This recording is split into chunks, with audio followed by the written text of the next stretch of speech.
Assalamualaikum warahmatullahi wabarakatuh. Salam sejahtera untuk kita semua. Perkenalkan, nama saya Saifuddin Zuri, mahasiswa program studi ilmu hukum Universitas Cyber Muhammadiyah. Pada kesempatan kali ini saya akan menyampaikan presentasi sebagai tugas akademik dengan mengangkat topik hukum yang sangat penting dan relevan dengan kondisi Indonesia saat ini, yaitu judul presentasi saya yaitu korupsi lingkungan di Indonesia ketika alam jadi korban penegakan hukum. Ketika kita bicara tentang hukum, sejatinya kita sedang membahas tentang keadilan, perlindungan, keteraturan dalam kehidupan bermasyarakat. Ketiga hal ini sangat penting, namun dalam prakteknya hukum tidak selalu berjalan sebagaimana mestinya. Salah satu contoh nyata yaitu korupsi yang hingga saat ini masih menjadi masalah yang paling serius di Indonesia.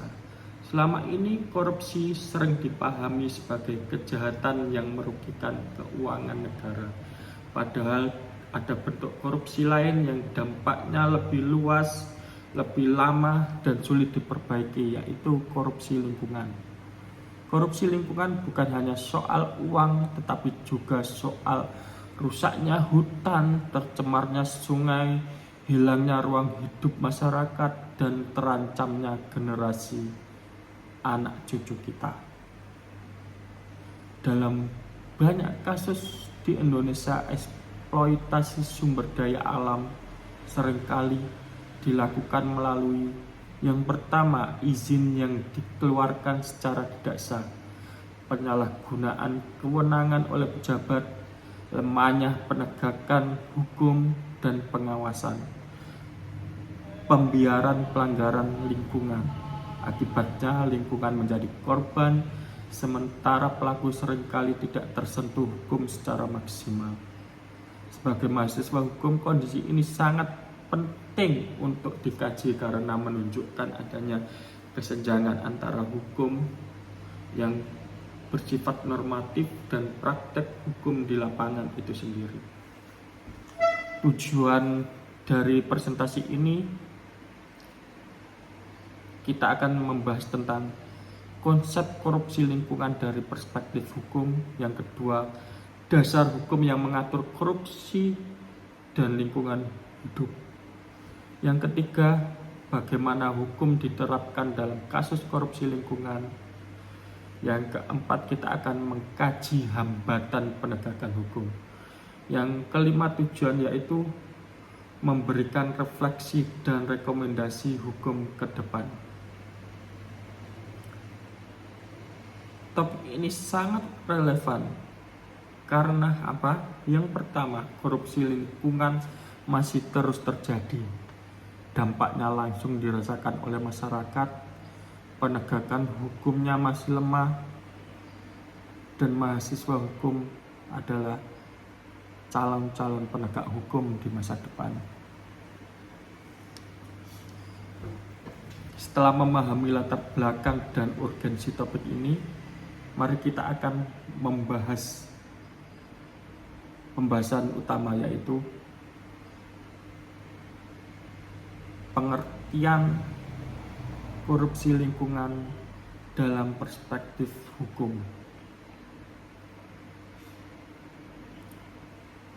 Korupsi lingkungan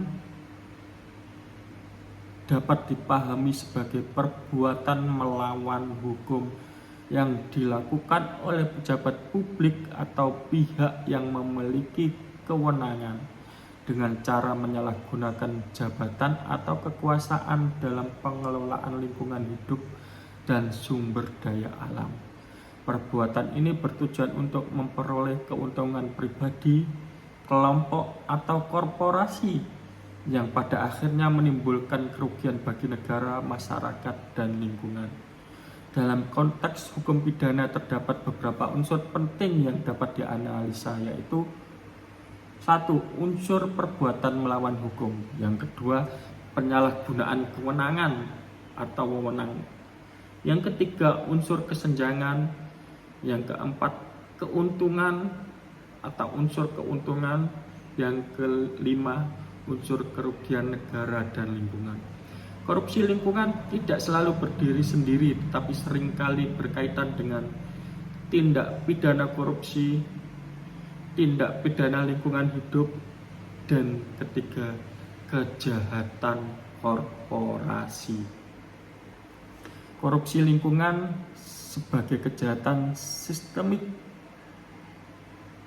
karena apa yang terjadi secara terstruktur, melibatkan banyak pihak, berlangsung dalam jangka panjang,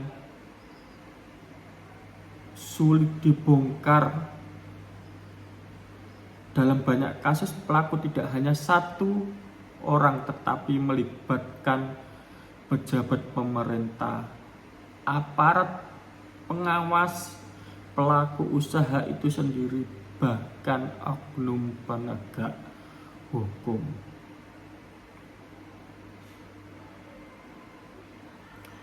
Secara normatif, Indonesia memiliki sejumlah peraturan perundang-undangan yang dapat digunakan untuk menjerat pelaku korupsi lingkungan. Apa saja?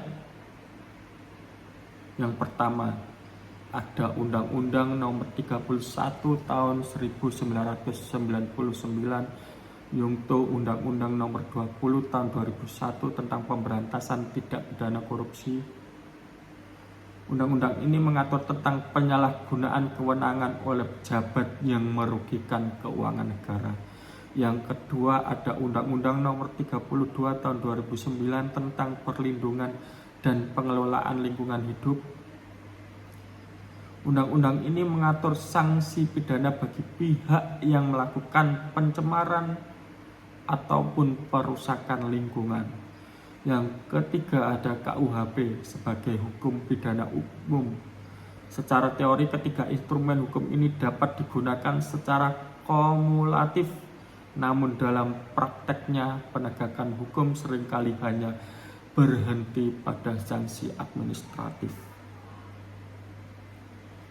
Masalah utama bukan pada kekurangannya aturan, tetapi pada lemahnya pengawasan, kurangnya keberanian aparat, tekanan ekonomi dan politik, yang terakhir sulitnya pembuktian kerugian lingkungan. Sampai pada bagian ini kita telah membahas yang pertama, korupsi lingkungan, pengertiannya apa. Yang kedua, dasar hukum yang mengatur. Kita akan melanjutkan bagian pembahasan inti.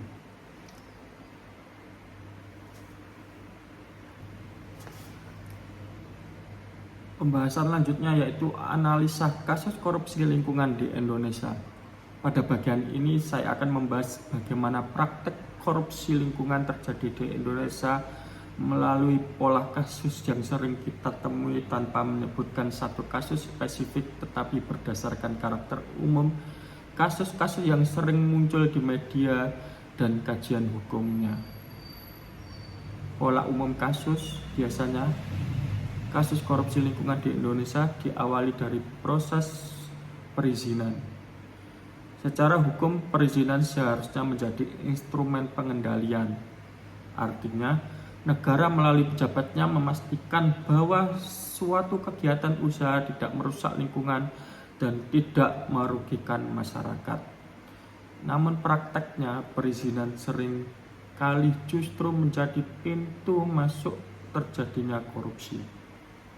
Misalnya, izin usaha pertambangan diterbitkan di kawasan hutan lindung. Izin perkebunan diberikan tanpa kajian lingkungan yang layak. AMDAL yang hanya menjadi dokumen formalitas, atau AMDAL yang sering dibuat-buat. Dalam kondisi seperti seperti ini terjadi penyalahgunaan kewenangan oleh pejabat yang seharusnya menjalankan fungsi pengawasan.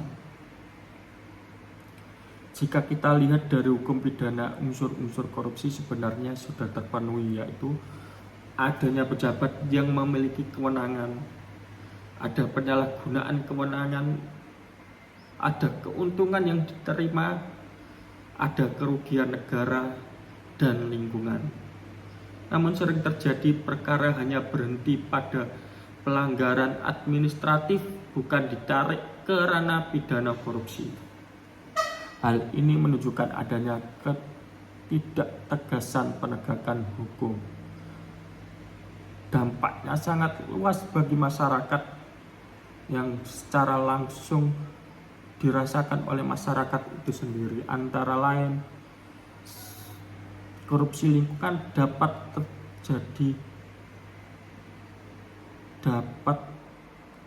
menjadi dampak tercemarnya suatu lingkungan itu. Lahan pertanian rusak, muncul penyakit akibat pencemaran, terjadinya konflik antara masyarakat dan korporasi atau perusahaan. Masyarakat seringkali tidak dilibatkan dalam proses hukum, bahkan terkadang justru dikriminalisasi ketika melakukan protes. Dalam kajian hukum, banyak pakar yang menilai bahwa korupsi lingkungan merupakan bentuk kejahatan yang sangat serius. Beberapa ahli hukum berpendapat bahwa korupsi lingkungan harus diperlukan sebagai extraordinary crime. Penegakan hukumnya tidak cukup hanya administratif, perlu pendekatan pidana yang tegas, terutama terhadap korporasi. Pendapat ini berangkat dari kenyataan bahwa kerusakan lingkungan berdampak luas dan melanggar hak asasi manusia itu sendiri.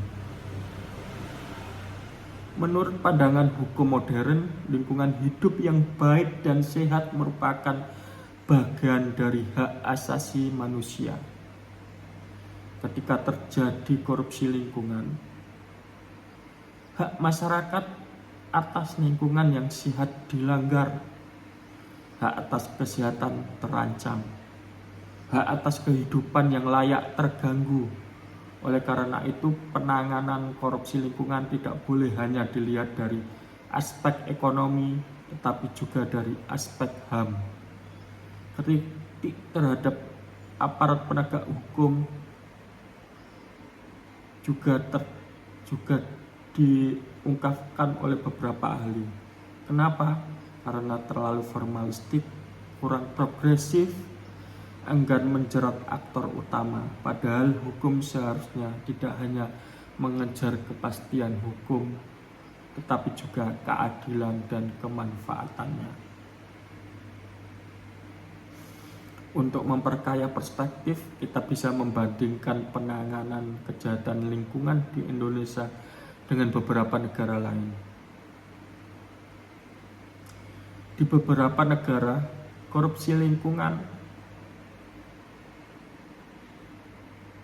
menjadi penanganan yang serius. Korporasi dapat dijatuhi denda sangat besar. Pimpinan perusahaan dapat dipidana secara pribadi. Pemulihan lingkungan menjadi kewajiban utama korporasi tersebut. Pendekatan utama ini menunjukkan bahwa hukum benar-benar dijadikan alat perlindungan lingkungan dan masyarakat. Dari perbandingan tersebut, Indonesia dapat belajar bahwa penegakan hukum harus tegas. Sanksi harus diberikan atau sanksi harus memberikan efek jerah. Tidak boleh ada impunitas bagi pelaku. Penerapan hukum lingkungan dan hukum korupsi sebenarnya sangat dekat dengan kehidupan masyarakat.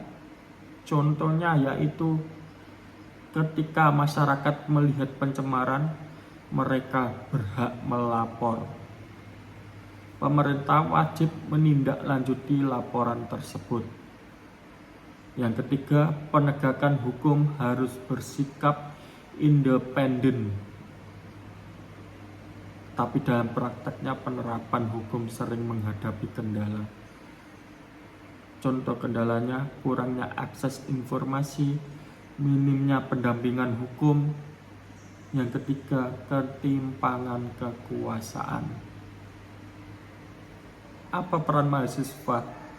Seperti kita, mahasiswa harus memiliki peran yang sangat penting, yaitu mengkaji kasus secara kritis, menyuarakan keadilan, menjadi agen perubahan hukum.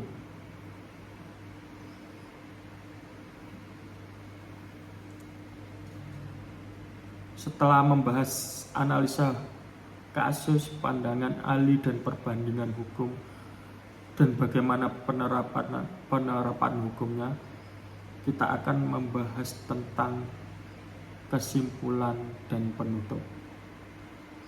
Menarik benang merah dari seluruh pembahasan ini, pada bagian ini saya akan mencoba menarik benang merah dari seluruh pembahasan yang telah disampaikan sejak awal, yaitu jika kita melihat kembali dari bagian pembukaan tadi, kita memahami bahwa korupsi lingkungan bukanlah kejahatan biasa, tetapi korupsi lingkungan merupakan bentuk kejahatan yang melibatkan penyalahgunaan kewenangan yang dilakukan secara sistemik, melibatkan pejabat dan korporasi, menimbulkan dampak jangka panjang yang sangat merugikan anak cucu kita. Korupsi lingkungan sulit diperbaiki kerugiannya. Dalam konteks hukum, korupsi lingkungan tidak hanya melanggar satu aturan atau beberapa aturan, tetapi melanggar banyak prinsip hukum sekaligus, seperti prinsip keadilan, prinsip kepastian hukum, prinsip perlindungan hak asasi manusia, dan terakhir prinsip pembangunan berkelanjutan. Hukum ada, tetapi tidak selalu berdaya.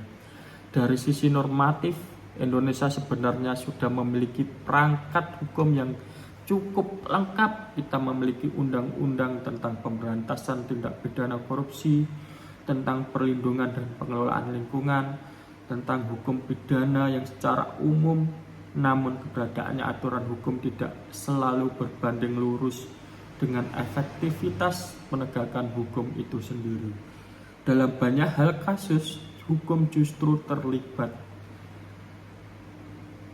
atau hukum justru terlihat lemah di hadapan kekuasaan, hukum lemah di hadapan uang, yang tidak ada konsistensi dalam penerapan hukum, kurang berpihak pada masyarakat dan lingkungan. Hal inilah yang menyebabkan korupsi lingkungan masih terus berulang. Kerusakan lingkungan akibat korupsi bukan hanya soal rusaknya alam, tetapi juga menyangkut kehilangan sumber penghidupan, meningkatnya resiko bencana, menurunnya kualitas hidup masyarakat, terlanggarnya hak generasi mendatang. Sebagai mahasiswa hukum, kita perlu memahami bahwa kerugian lingkungan tidak selalu bisa dinilai dengan uang, dan inilah yang sering membuat penegakan hukumnya menjadi lemah. Setelah melihat berbagai persoalan tersebut, tentu muncul pertanyaan, apa yang seharusnya bisa dilakukan oleh mahasiswa hukum ke depan, atau oleh masyarakat, atau oleh penegak hukum itu sendiri ke depan, yaitu penegakan hukum harus diperkuat, terutama penegakan hukum pidana. Penegakan hukum pidana harus diperkuat dalam kasus korupsi lingkungan ini. Pendekatan pidana tidak boleh selalu dijadikan pilihan terakhir dalam kondisi tertentu. Hukum pidana justru harus menjadi instrumen utama untuk memberikan efek jera. Pejabat yang menyalahgunakan kewenangannya harus diproses secara pidana, bukan hanya diberi sanksi administratif. Yang kedua, penegakan hukum terhadap korporasi. Penegakan hukum terhadap korporasi harus dilakukan secara serius. Korporasi tidak boleh hanya dijatuhi denda ringan atau sanksi administratif. Jika terbukti melakukan pelanggaran serius, maka pimpinan korporasi harus dimintai pertanggungjawaban pidana. Izin usaha harus dicabut. Korporasi diwajibkan melakukan pemulihan lingkungan. Yang ketiga, penguatan aparat penegakan hukum. Perlu adanya penguatan integritas dan kapasitas aparat penegak hukum. Penanganan korupsi lingkungan membutuhkan pengetahuan hukum lingkungan, pemahaman teknis lingkungan, keberanian moral. Yang terakhir, independensi dari tekanan politik dan ekonomi itu sendiri.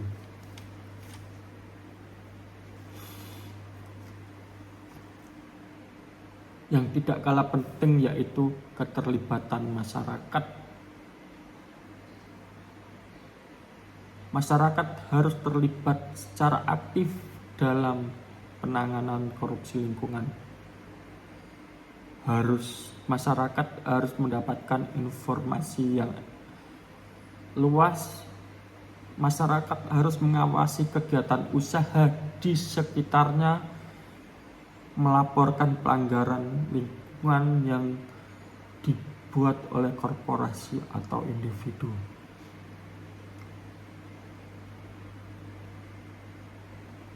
Bagaimana tentang pendidikan hukum lingkungan? Pendidikan hukum lingkungan juga harus diperkuat, terutama di perguruan tinggi. Mahasiswa hukum perlu dibekali kepekaan sosial, perspektif keadilan ekologis, pemahaman bahwa hukum tidak boleh terpisah dari realitas sosial. Sebagai mahasiswa ilmu hukum, kita memiliki posisi yang sangat strategis. Kita bukan hanya belajar tentang pasal-pasal, tapi juga belajar tentang bagaimana hukum seharusnya bekerja dalam masyarakat. Korupsi lingkungan mengajarkan kepada kita bahwa hukum bisa menjadi alat keadilan, tapi juga bisa menjadi alat pembenaran kekuasaan. Semua tergantung pada siapa yang menjalankan hukum tersebut. Oleh karena itu, mulai sekarang kita perlu membangun integritas dan kepekaan sosial.